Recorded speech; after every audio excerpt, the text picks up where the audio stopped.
mic is not working. I'm going to check it. Sometimes it's a delay on their end, so I'm not going to think too much about it. He'll come back in a couple of seconds and hopefully tell me that it is working now. So hopefully Buck Dad will do that in a few seconds. But, let's go on and let's working. And if it's not, my deepest apologies to you for that. But it's like I said, I apologize. Usually, for someone who's never really had any major issues on the platform, all of a sudden, I guess it all hit me in one night here. So I do apologize about that. But no worries. Well, let's go ahead and talk. One thing, some big news out of Denver today with the signing of Blake Bortles. What was your thought process, and what do you think about Blake coming on the team? Oh, man. I mean, it just shows where the Broncos are right now. They've had so many injuries. They're without 4 of their 6 Pro Bowl players. And now they're starting quarterback, and might as well just add Blake Bortles to the mix right now. Now, he's not going to be a factor this Sunday. He's likely not even going to be the backup quarterback, but it just shows you where the Broncos are right now, where they sign a guy who can end up being the backup quarterback in just a few days, because that's all they have on there now for the Broncos if things don't go right with Jeff Driscoll. And, let's talk about Jeff Driscoll a minute. Jeff comes in, seems like he did a pretty adequate job, for the team when he came in 18-34, 256 yards, threw a touchdown. What was your? Obviously, the completion percentage isn't what you want it to be, but this is a guy who's really excelled in the NFL by using his feet and his athleticism, and the Broncos did not have him do that. Got to be a really good game from him. He did have an interception, but that interception went right through Courtland Sutton's hands. It's actually the play that Courtland Sutton got hurt, and now he's out for the rest of the season after tearing his ACL and MCL. So that almost brought the Broncos back on the road to beat the Steelers, who were playing really good on Sunday. So I was very impressed with Jeff. Now, I don't know if you're going to see the same Jeff Driscoll in many ways this Sunday against the Bucs, because I do think the Broncos will utilize Jeff's athletic ability and have him run and maybe some RPOs a lot more than you saw on Sunday. And I'm also not quite sure, after the Bucs have a week of game planning, if Jeff is going to be able to be as good as he was on Sunday. Yeah, and you got to give credit where credit is due. As an individual that has been emerging on that team, and it's kind of contradictory to this team, the Tampa Bay Buccaneers, which we'll go into in a few minutes, has been Noah Fant. I mean, here's a guy coming out of nowhere that already on the year has 9 catches, 138 yards, and 2 touchdowns. What can you tell us about this guy? Well, the incredible thing about Noah Fant is he's had all of that production in the first half of week 1 and the second half of week 2. He's had no catches in the second half of week 1 and the second half of week 2. So he's had all of that productivity just in 2 halves.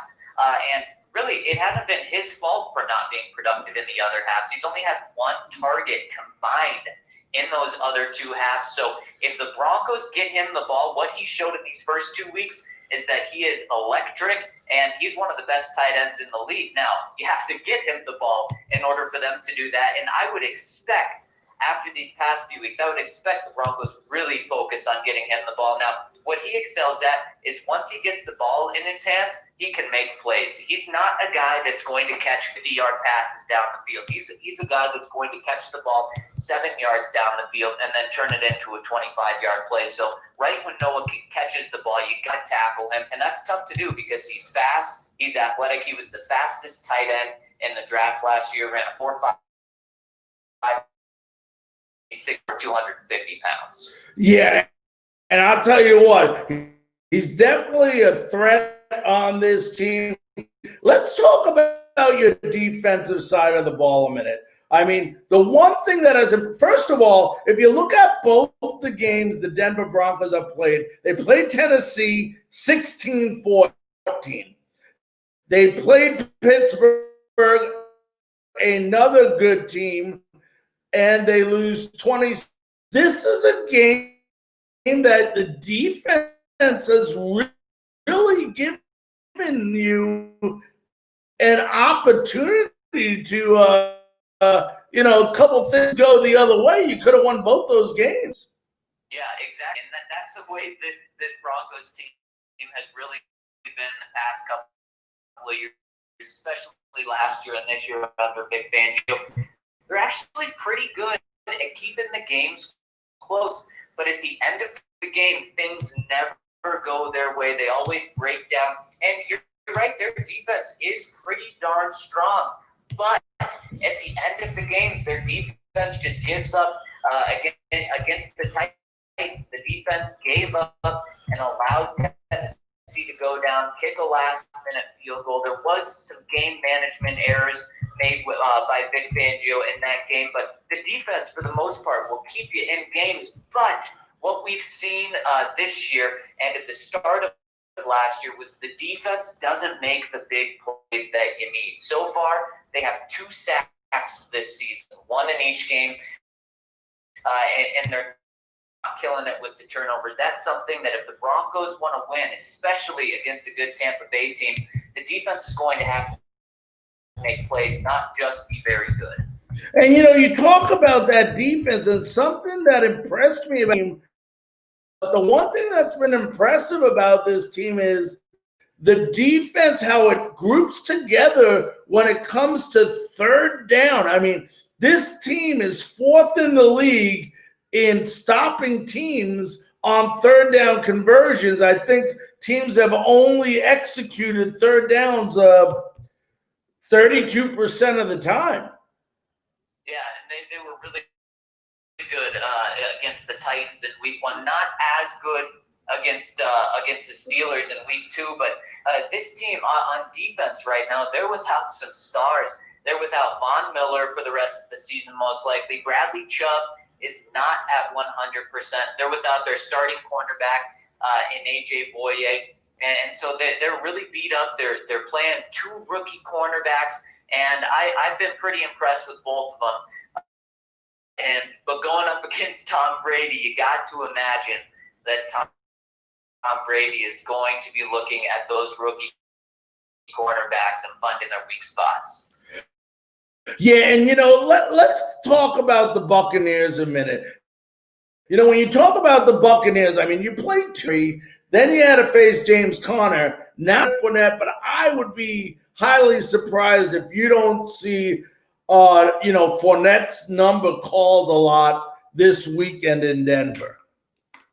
Yeah, and it would make sense because I know Fournette wasn't on the Bucs when he played against Denver last year, but when he was with the Jags last year in Denver, Leonard Fournette ran for over 200 yards against the Broncos, absolutely slashed them. Now, a couple weeks later, the Broncos played the Titans with Derrick Henry, and Derrick Henry was barely able to run on the ground. So the Broncos last year were really, really hit or miss going up against good running backs. Derrick Henry a couple of weeks ago had 111 yards, but on 31 carries, so he did top 100 yards against the Broncos defense, but it was a grinded-out game, didn't have a great yards per carry average.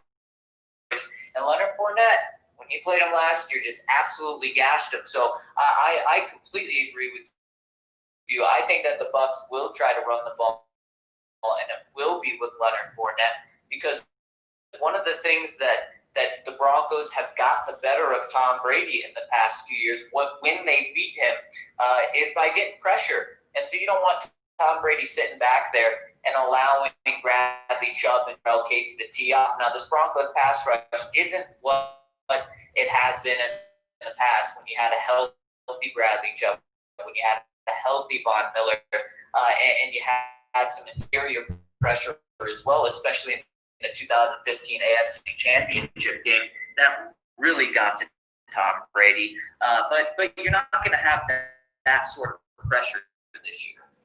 Yeah, And, the one thing about Brady, and you're right, a lot of people don't know this, he's 4-7 versus Denver when they play at Mile High.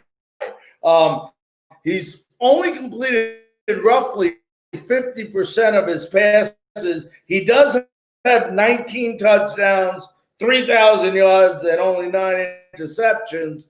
But, one of the two places, if you look at Tom's resume, is he doesn't play well versus Miami in Miami, and he doesn't play well versus Denver. Now, you and I both know you can take statistics and do whatever you want, but if the coaches need to bring up some bright spot about the offense of the Tampa Bay Buccaneers, I'm sure that's something that, they could bring up.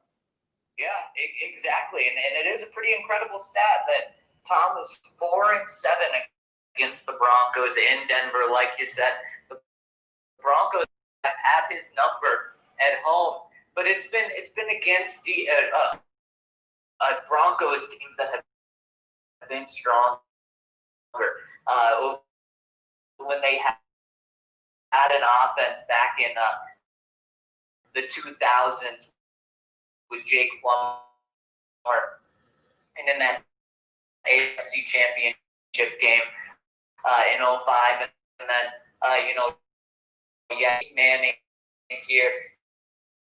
Now, Tom Brady had success recently. I believe the last time he played in Denver a couple of years ago, the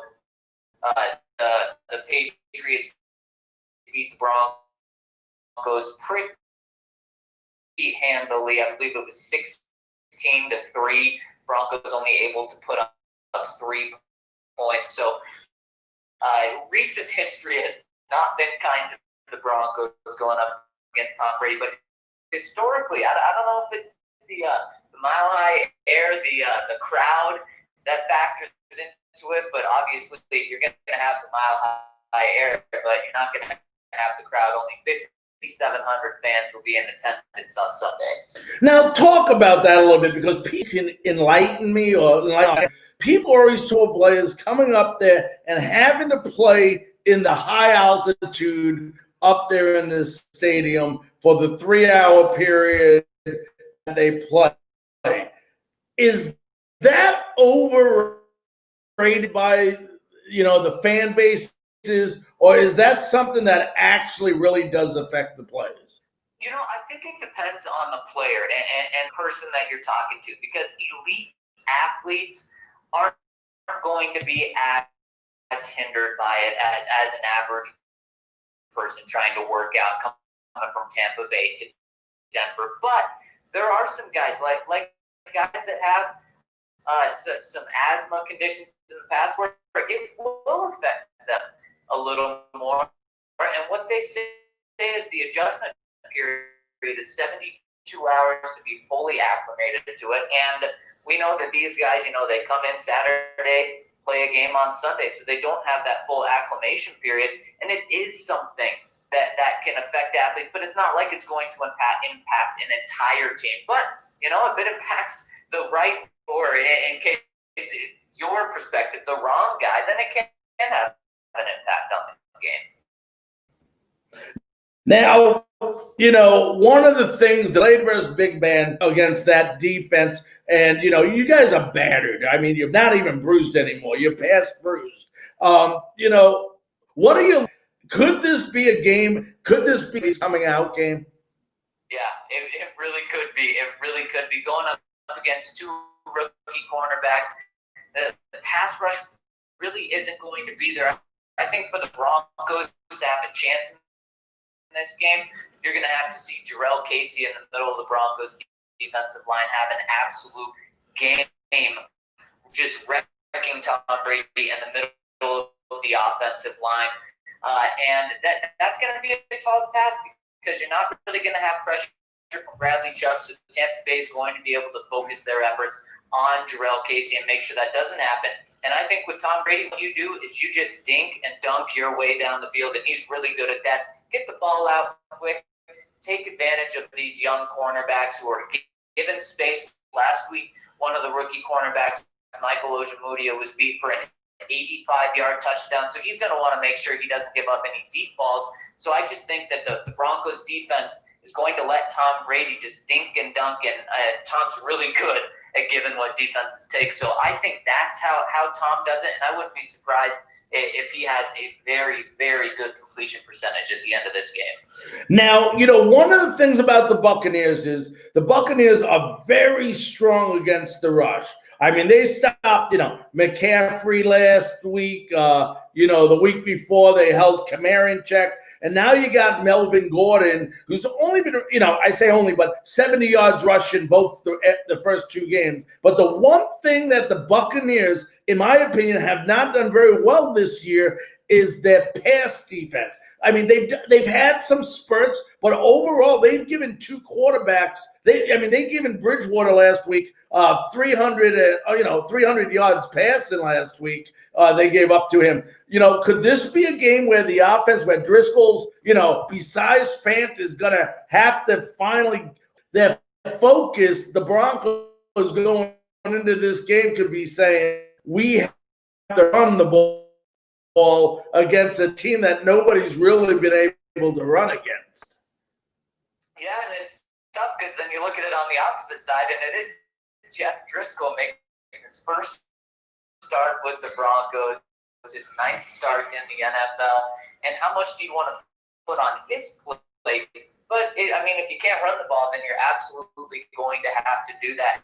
And the Broncos have talented pieces around Jeff Driscoll. They have first-round pick in Jerry Jeudy, who's looked very good besides a couple of drops in the first two games. They have KJ Hamler, who made his NFL debut as a second-round pick for the Broncos. He looked really good making his debut last week. Of course, Noah Fant, who we talked about. And Melvin Gordon's a really good weapon out of the backfield. Last week, he had a 30-yard touchdown pass that he caught in the end zone, which was really impressive. So I think with Jeff Driscoll, when you throw with him, you're going to want to make it so it's very low risk throws. So what I was saying about Tom Brady making a lot of just dink and dunk passes down the field, that's what the Broncos should do as well. Don't let Jeff Driscoll think much about the passes he needs. They can just get it into his playmakers' hands. Even though they're young, they're very talented. Yeah, and it makes you wonder. Now, you talked about Jeudy a minute. Last report is, I don't know, I believe it was his ribs. I mean, how is he doing? Is he expected to play Sunday? Yeah, I fully expect him to play. He may end up on the injury report as questionable, but I would expect him to be full go. And right now, he's the Broncos' #1 wide receiver. Now, in terms of who I would be targeting, first, I'd be targeting Noah Fant just because of how good he's been. But Jeudy is pretty much their #1 receiver with Cortland Sutton out right now. And Jerry Jeudy's looked really good when he catches the ball. He's had some drop issues. Had 2 drops in the first game, a drop last week. But it's just because he's thinking too much about trying to make a play. If he just calms down and lets the game come to him, he's made some very good plays. And when he gets the ball in his hands, he can make defenders miss, and he's shown that the past 2 weeks. So that's where the Broncos really where they need to make plays is with Jeudy and Fant and Hamler getting the ball in their hands and then making plays. They already announced, I believe, Ripien's going to be the backup. I mean, I think that was expected. You can't expect Bortles to come in and 2 days later be ready to be a defensive front for the Buccaneers is strong. I mean, you're talking about a Vita there. You got, of course, Shaq Barrett over there. I mean, this team of Denver's going to have to be told to Driscoll, like you said, if he has to rely on the passing game, if Gordon can't rush. Yeah, and that's why even though it's going to be tough to run the ball against Tampa Bay, the Broncos cannot give up on running the ball because you're paying Melvin Gordon $8 million.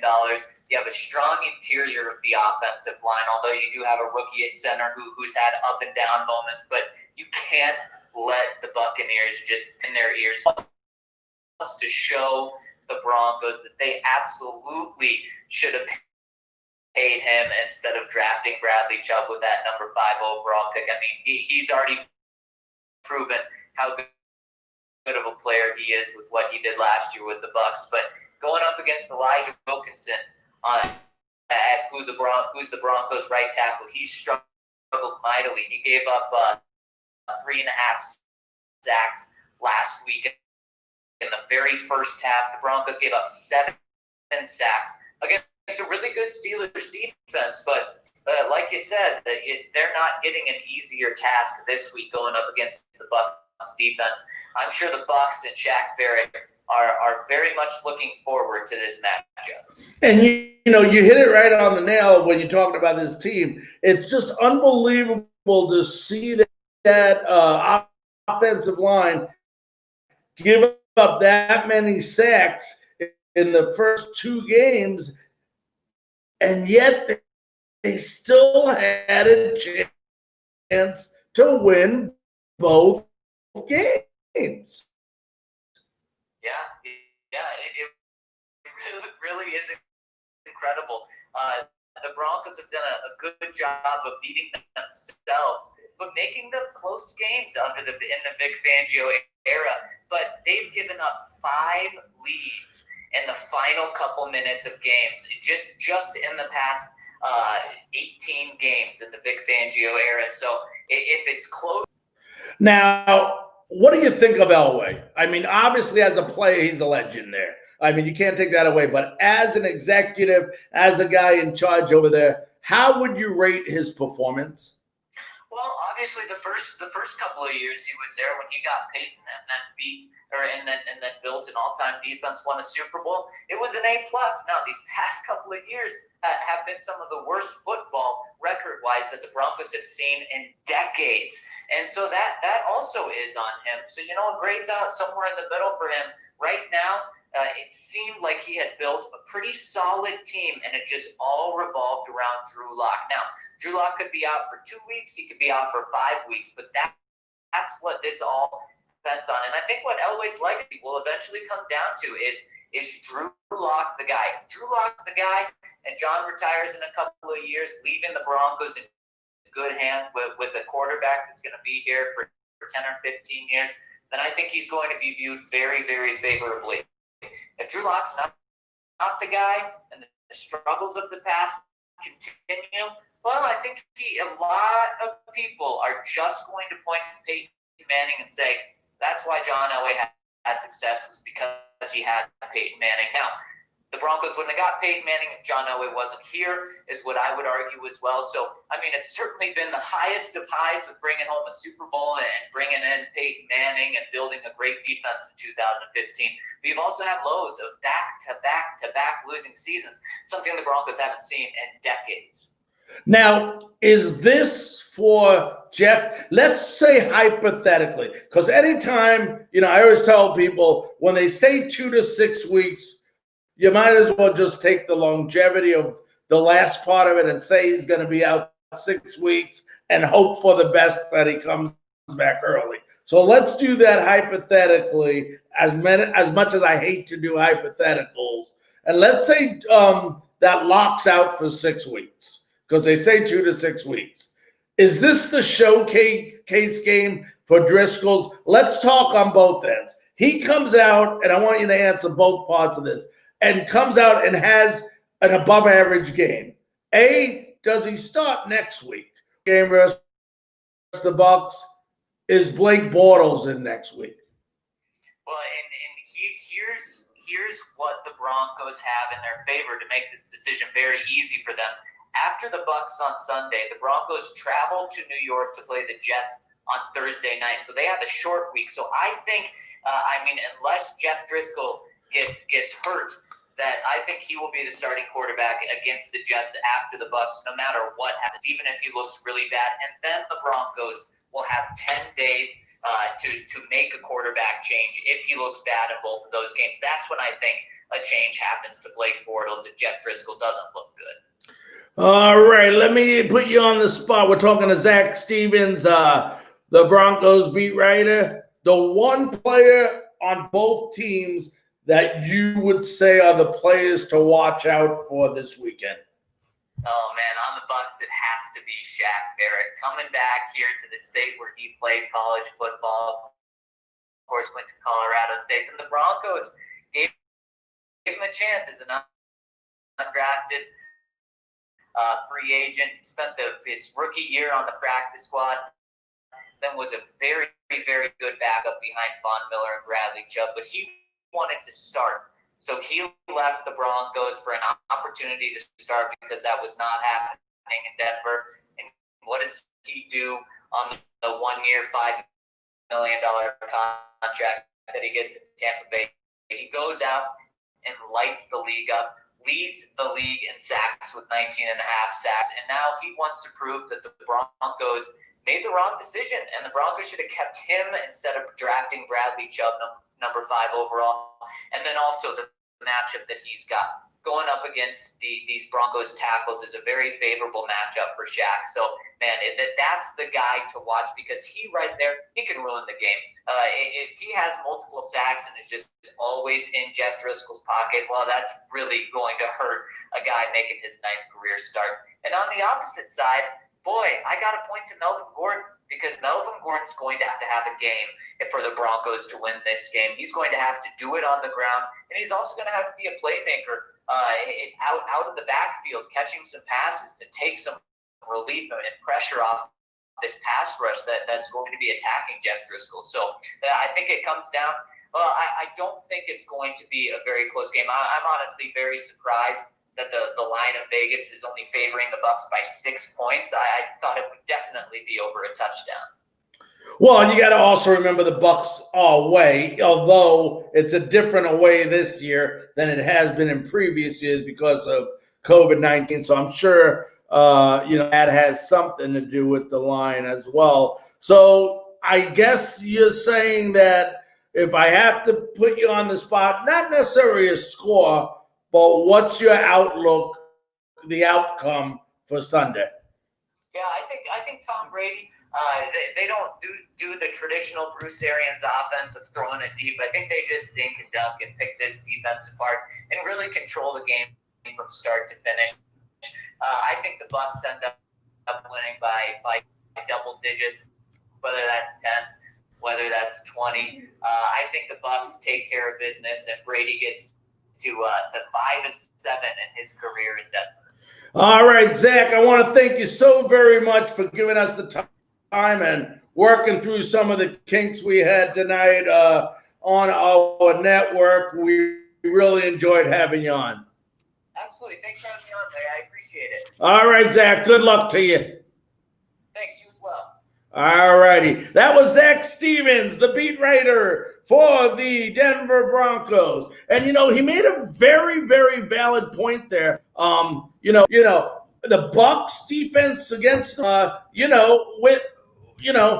Gordon, an opportunity to throw the ball against the Tampa Bay Buccaneers. Now, it's my great honor, as always, on Thursday night, and I'm so happy he been. But we're going to bring in our fantasy football expert, JT What's going on, Bowers, to talk a little bit about last week, who he had and what he had versus, what he expects this week. Give me a second. You're on a major delay. Who not to sit, and so on. So, ladies and gentlemen, let's go ahead and welcome in JT Bowers. So since JT, you're on a delay, and we do apologize to everybody, I'm going to give you my start and sit 'em for the week. There you are. If you guys have read the article, it is on true4life.com under the blogs. This week, as we hear him, I will tell you right now, if you're going to start somebody, man, start Cam Newton. He has a very good matchup right now going against JT Las Vegas this week. He has been tremendous when it comes to New England's offense. So I would say start him. If you're looking for a receiver this week, I would say go with Baltimore's Marquise Brown because of the simple fact that if Kansas City has a shootout, he is going to be involved in the offense. We've seen that a lot earlier on in the season. For those that have been dealing with the injuries when it comes to, some running backs and stuff like that, a few people I'm going to tell you to go ahead and pick up if they are available. One of them You being can't hear Dion me? Lewis, just for the simple fact that Let's he see. does I hear have him a fine. favorable matchup. Another one, if he's still available, pick up Clyde Edwards-Helaire. Hey, you can hear me Again, now. There you Baltimore and go. Kansas City How are you, goes into a buddy? shootout, go ahead and you're going to want to pick him up. Another person that I found a lot of people are picking up when it comes to everything is go ahead and pick up this Darren Waller. He is going to be a tremendous tight end. He's been the talk of this week, and you know what? I'm going to jump on that bandwagon. Now, when it comes to benching people, one name I'm going to tell you that a lot of people have given me flack on today, Drew Brees. They've said it earlier, I'll say it, he does not look the same. He's had 160 yards in week 1 against us. I'm not 100% on his final tally from Monday night, but he's not the same quarterback. Michael Thomas may not play. Alvin Kamara is really his only big option right now. I don't feel confident with him.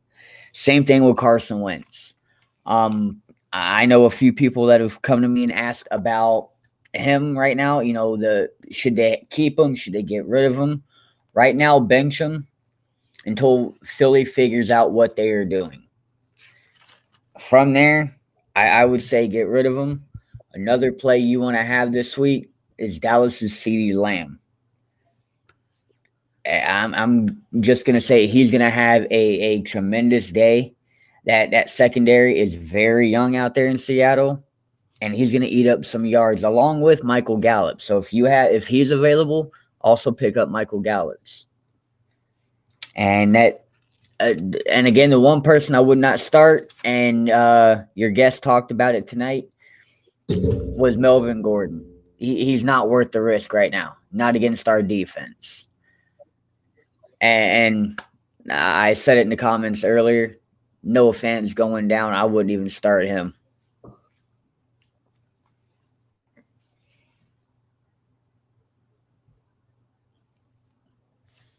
You got any questions for me?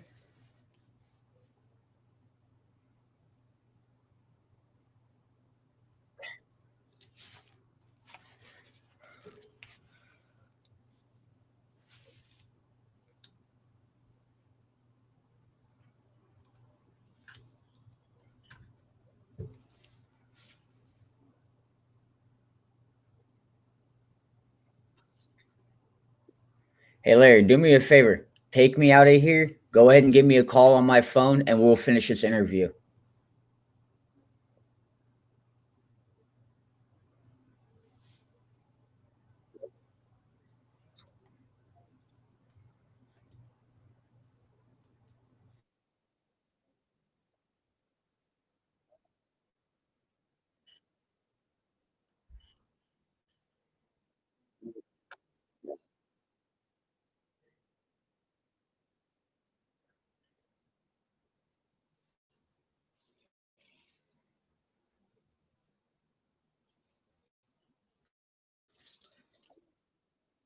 Yeah, if you can hear me, I know I'm on a delay, so I will ask you it. What about Leonard Fournette?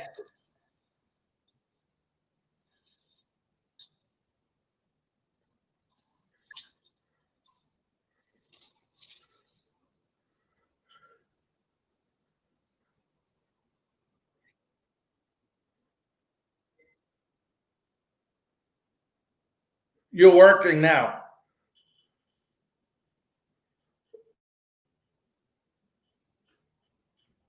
All righty.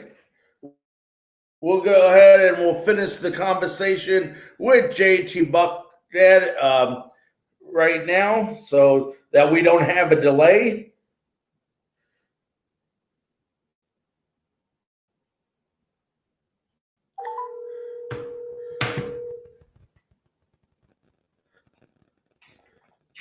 questions, a couple of players that we're wondering about is first, I'm going to put one of them if they'll come up on the screen as we're having some video.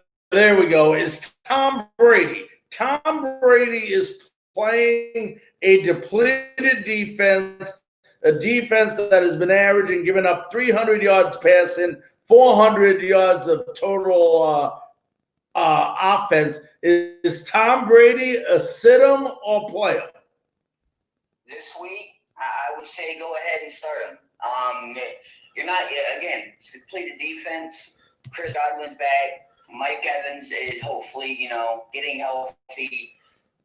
We have O.J. Howard. We have Cameron Brate. We have the backs. Go ahead and start him. It's a safe week to start. And let's stay on the Tampa Bay Buccaneers for a minute. A couple of things you're hearing. Number one, Leonard Fournette. He's going to get more touches, and he hasn't really been mentioned on a lot of the fantasy football play-ums this week, and I'm just surprised. I want to know what your thought process is on Leonard Fournette.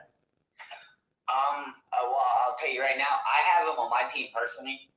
This week, I put him as a flex. I don't have a lot of, other options with Henry Ruggs, being downgraded to questionable. So I threw him in there for the flex to have him as a running back 1 and 2. If he is your best option or second best option, absolutely. When it comes to matchup wise, see if you have anybody else that is willing to put up more points. If anybody's using our ESPN fantasy football, there is a IBM thing that you probably see commercials for. It tells you boomer bust for the week. A lot of my stuff does come off of the boomer bust. I would say if he's not a flex option, do not start him. So let me ask you this. Is it safe to say that you would not go ahead and start any of the tight ends for the Tampa Bay Buccaneers? No, I wouldn't at this point. All righty. And now, who will be your surprise of the week? My surprise of the week, do you want it it's all around NFL, or do you want it player? A player. Me personally, my sleeper player this week is going to be Marquise Brown, the wide receiver from Baltimore. Like I mentioned, if he has a big game, it's going to be because the Chiefs and the Ravens game is a shootout. You seen him earlier in the year. I don't remember who Baltimore played in week 1, but he got me a lot of fantasy points that week. I believe he got me about 23 points. And for somebody like that who's not a top of the depth chart like that should mean a lot. He's been getting his hands on some balls lately, and I think he's going to be the sleeper this week for any player. For a little bit, let's talk about quarterback position. If you had to pick a quarterback who is not necessarily a marquee type quarterback right now in the NFL that you would risk starting this week, who would it be? You know what? Just because I'm watching the game right now, it'd be Ryan Fitzpatrick. He still has that zip to the ball. He has that great play. And that would be, to me, if I had right now, one of my, if Cam Newton was on a bye week for me, that would be the guy player. Very, very good. Another pick that everybody might want to start looking into is Justin Herbert in San Diego or in Los Angeles.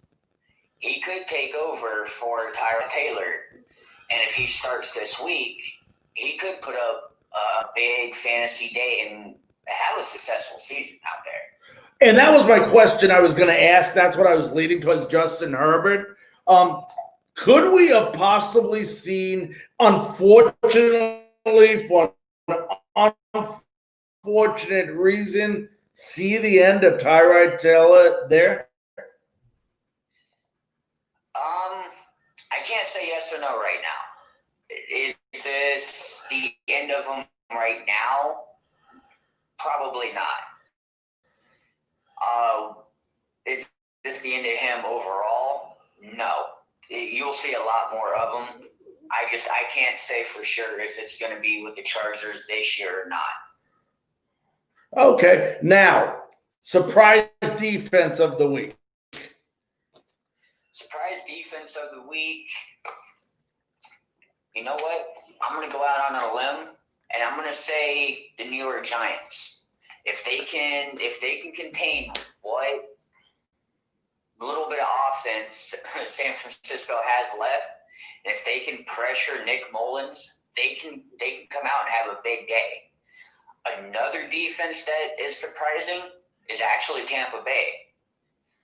They had a big game last week. This defense is improving, and everybody needs to start taking notice of it. And I know it sounds biased with us being Bucs fans, but the hype that we were waiting for in the offseason, we're seeing it.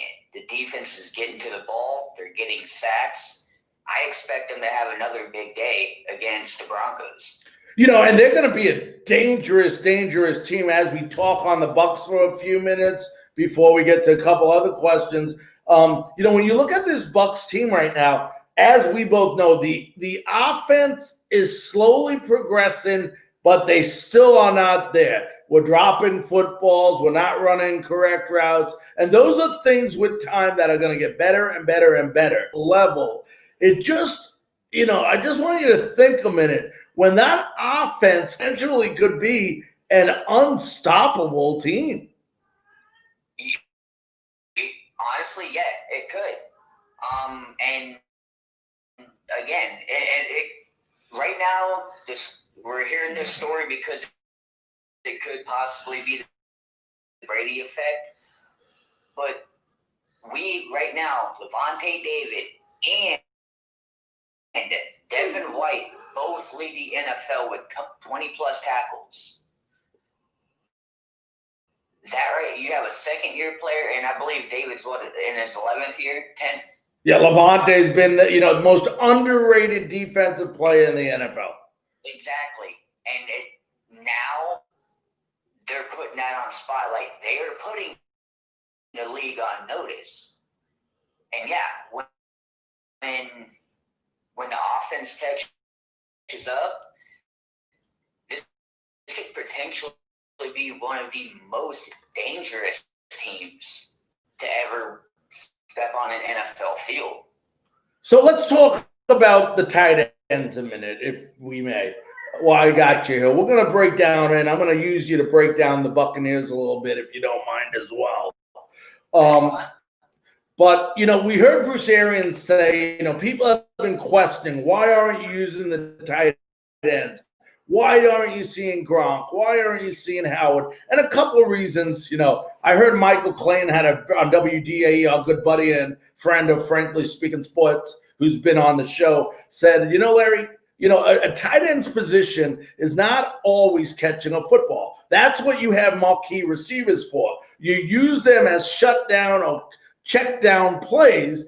And he said their job is to block. And this is what he needs to first learn how to block for the running backs and seal his block so they can go ahead and get open and rush for yards, and then he should be rewarded for catching passes. Now, and Bruce Arians knows that. Do you think that this could just be in anywhere plays there for the tight end, and will they be used, or are they primarily going to be used for blocking situations? You know what? Awesome question. And I kind of talked about the whole Gronk situation in my article today. Yes, if OJ Howard wants to catch passes, absolutely he needs to learn how to seal blocks with Gronk. Gronk hasn't disappeared. Okay, he's only had one catch, and that, yes, it's making people lose their minds. But we all have to remember, 2 years ago, he retired because of injury. And, of course, in New England, him and Edelman were the receiving corps. There was really nobody else besides a few backs here and there and a couple receivers that were shoddy. That's why, and he was always getting injured, if you remember. Had back issues, had shoulder issues, had elbow issues. So right now, I think it's a good thing that we're just using him primarily to block, because that was one thing that everybody praised on when we traded for him. Right. And, one thing, I think what OJ needs to learn is that it's not always how beautiful you look in the statistics. Stats don't tell everything. Stats don't tell you that Devin White's all over the field. Stats don't tell you that, Carlton Davis, may not give up some long passes. There are players in the game that have a role. The offensive line, week one, everybody was giving Donovan Smith crap about the way he played. And yes, he gave up 2 sacks on Tom Brady, the legend. But, I didn't hear anybody give the offensive line credit for the way they protected Tom Brady last week. You know what? And I agree.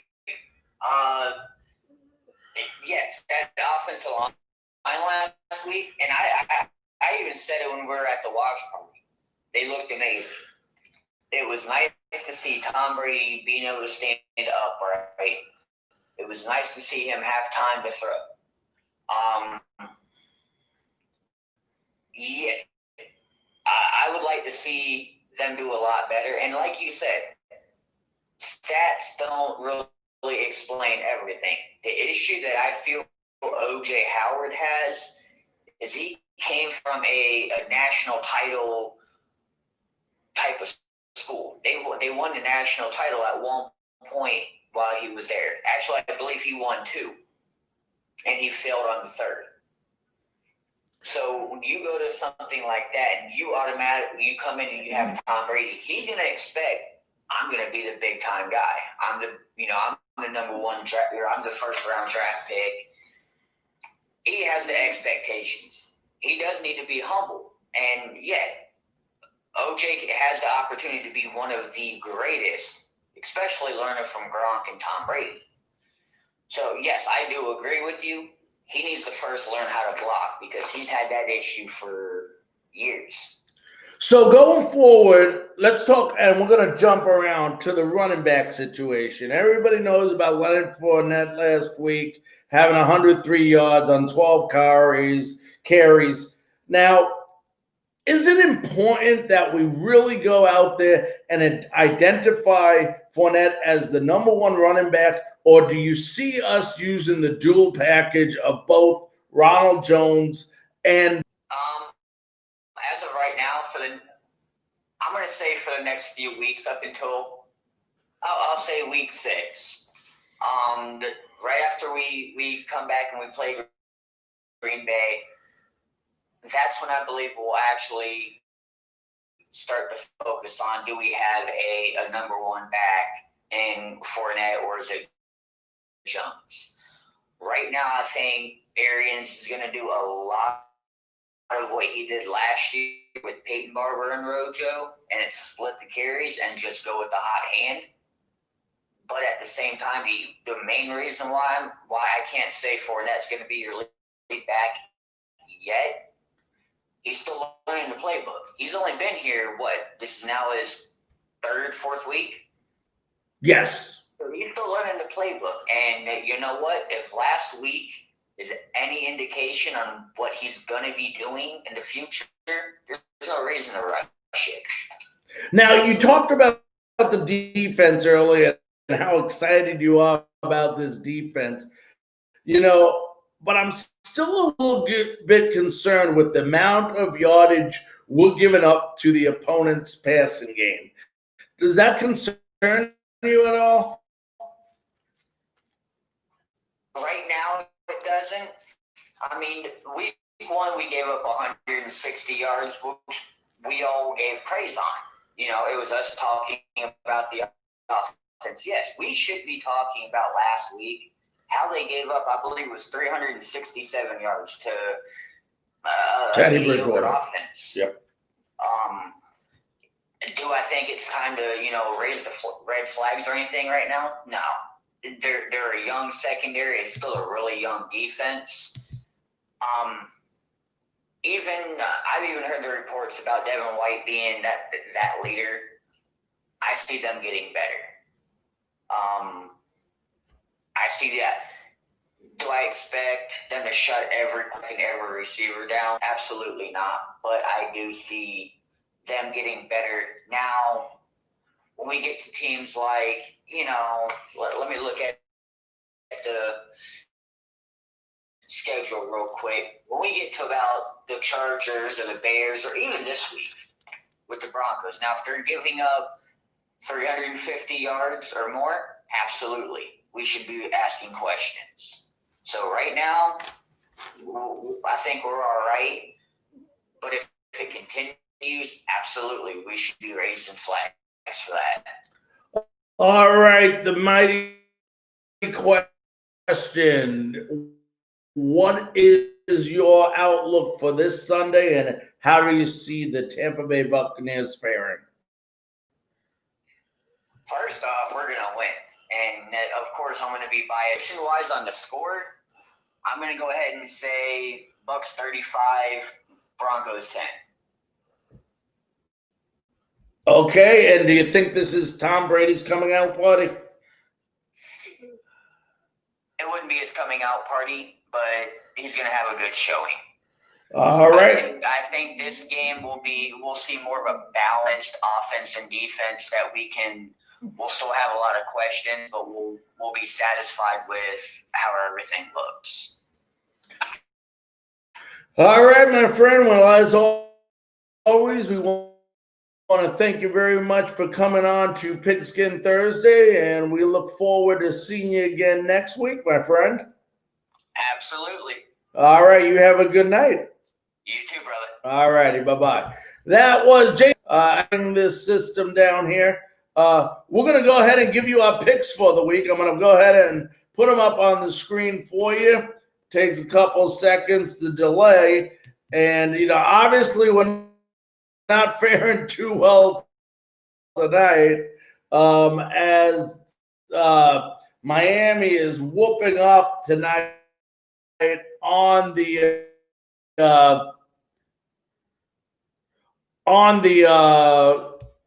Jacksonville Jaguars. I believe it's like 27-7.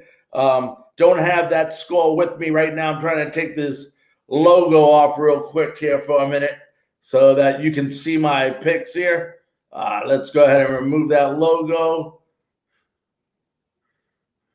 And by removing that, we should be able to go ahead and see all of the picks here. All right, there we go. Looks much better. So if you go down the list, my first pick, I did pick Jacksonville, which looks like I'm definitely going to lose that one this week over Jacksonville. I just didn't think Miami, after the last game and the way Jacksonville's playing and Jacksonville playing at home, I thought they would, fare a lot better, but obviously they did not. We go down to Houston and Pittsburgh. Pittsburgh is favored by 3.5 points at Heinz Field. I believe that this team, with Big Ben back at the helm, Connor starting to rush the ball again, I think Pittsburgh would prevail. Then you got Philadelphia and Cincinnati, and here's two teams that are really suffering right now. The Eagles are favored by 6.5 points. They are at home. I don't think there's any question there that the Eagles will prevail. Then you got the game where people are all banged up. Half of San Francisco's team is gone. Half of New York Giants' team is gone. Obviously, everybody knows about Saquon Barkley being out. So now you got Devontae Freeman coming in. We'll see how much and how well he plays. But I would take San Francisco. Right now, San Francisco is favored by 4.5 points in that game. If you look at the bottom of the screen, ladies and gentlemen, you will see all the point spreads and all the games. So go ahead and look at them and enjoy that. Then you got the Raiders versus New England. New England is -6 points. -6 points. So New England is favored at home by 6. I'm picking the Raiders to win that game. Then Tennessee versus Minnesota. Tennessee. Minnesota is the underdog by 2.5 points. I think Tennessee will cover the 2.5 and beat the Minnesota Vikings. Then you got the Washington football team versus the Cleveland Browns. The Browns, Browns -7 in this game. So they're a 7-point favorite in this game. I'm sorry, they are a 7-point favorite in this game. So I expect Cleveland to win that. Then the Rams versus Buffalo. All right, Buffalo is actually an underdog Buffalo is actually the favorite versus the Rams by 2.5 points. I'm taking the Rams. Then you got the Bears, who are really playing well, versus the Atlanta Falcons. The Falcons are favored by 3.5 points. I'm taking the Bears to upset the Atlanta Falcons. Then you got Carolina at Los Angeles Chargers. Los Angeles is favored by a touchdown, and they will win by more than that versus Carolina. Then the Jets and Indianapolis. Here's the largest point spread of the week. Indianapolis is favored by 10.5 points. They will cover that spread. Then it's Dallas at Seattle, an unbelievable 425 game. Seattle is favored by. Then you got Tampa Bay at Denver. The Buccaneers are favored by 6 points in this game. I don't think there's any question, it would be very disappointing to Bruce Arians and the Tampa Bay Buccaneers if they don't not only win this game, but win it convincingly. Then it's Detroit at Arizona with Kyle Murray. 5.5 point favorite for Arizona. I have Arizona winning that. Green Bay at New Orleans. New Orleans, 3.5 point favorite. I took the Saints. And then on Monday night, the Ravens are actually favored. And I know they're home. They are favored over the Kansas City Chiefs by 3.5. I took the Kansas City Chiefs on the road to win that game. And I picked that game to have a total of 56 points. So there's our week 3 picks. It looks like we're going to start off. Let me see if I can give you a quick update on the NFL score of the Miami Dolphins and the Jacksonville Jaguars, which is going on right now. It is the 4th quarter. There is 4.5 minutes left in the game. Miami is up by 15 points, 28-13. And it shows you just never know in the NFL what's going to happen. Ryan Fitzpatrick already has 3 total touchdowns, 2 passing, and 1 rushing. So great night for Ryan Fitzpatrick, for all you fantasy people out there scoring 3 points. So, those are my picks for, as I look for my mouse here, those are my picks for the week. So far we are 18-14 on the season for 57%. So we have a pretty decent record going on with the points and everything. As we go ahead and take these things off the screen for a minute. All right, there we go. All righty.